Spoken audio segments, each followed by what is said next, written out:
కృష్ణుడు అర్జునుడు కలిశారు. వాళ్ళిద్దరు కలిసి ద్వారకాకి వెళ్లారు. అక్కడ అందరూ అర్జునుడిని చాలా గ్రాండ్ గా వెల్కమ్ చేశారు. యాదవులు ఒక గొప్ప ఉత్సవం జరుపుకుంటున్నారని తెలిసి అక్కడికి వెళ్లారు. కృష్ణుడు అర్జునుడు ఆ ఉత్సవంలో ప్రజల్ని చూస్తూ ప్రముఖులను పలకరిస్తూ తిరుగుతూ ఉన్నారు.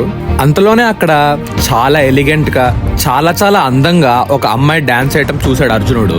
ఆమెను చూసిన వెంటనే అర్జునుడికి ఆకర్షణ కలిగింది. అలానే చూస్తూ ఉండిపోయాడు. ఆ విషయం కృష్ణుడు గమనించాడు. వెంటనే ఇలా అన్నాడు, అర్జున, వనవాసం చేస్తున్నావు, బ్రహ్మచర్యం పాటిస్తానని నియమం పెట్టుకున్నావు, ఇదేంటి ఇంత సులువుగా లొంగిపోయావు? నువ్వు రెప్ప వేయకుండా చూస్తున్న కన్య నా సోదరి సుభద్ర. ఈమెను పెళ్లి చేసుకుంటావా? మా తండ్రి గారితో మాట్లాడమంటావా అని నవ్వుతూ అడిగాడు. అప్పుడు అర్జునుడు, కృష్ణ, ఈమె నా రానైతే చాలు, నేనింకా ఈ లోకంలో ఏమీ కోరుకోను.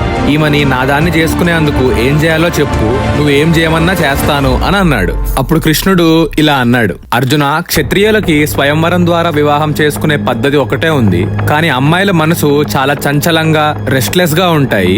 ఆ మండపానికి వచ్చాక ఆమె ఏం చేస్తుందో ఎవరికి తెలుసు. కానీ మహావీరులకి ఇంకొక ఐడియా ఉంది. అదేంటంటే అందరినీ ఎదిరించి అమ్మాయిని ఎత్తుకుపోయి పెళ్లి చేసుకోవటం. నువ్వు సాటిలేని వీరుడివి, నీకు ఇదే సరైన పద్ధతి అని అన్నాడు. ఈ విషయం మీద కృష్ణార్జునులు బాగా ఆలోచించారు.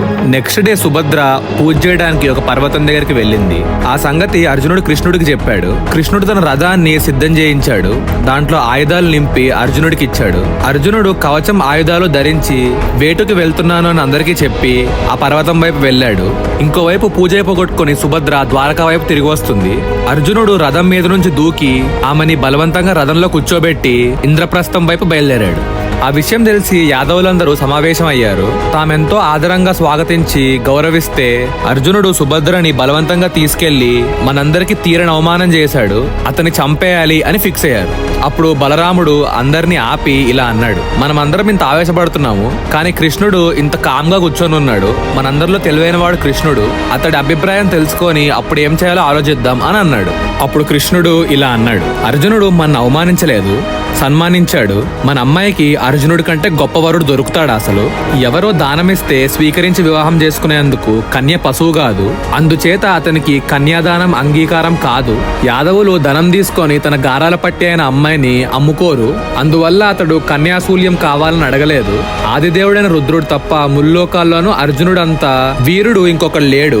అట్లాంటి వాడు క్షత్రియులకి తగిన రీతిలో అమ్మాయిని రాక్షస వివాహం పద్ధతిలో తీసుకెళ్లిపోతే ఆనందించాలి, అభినందించాలి గాని ఆగ్రహిస్తే ఎలా?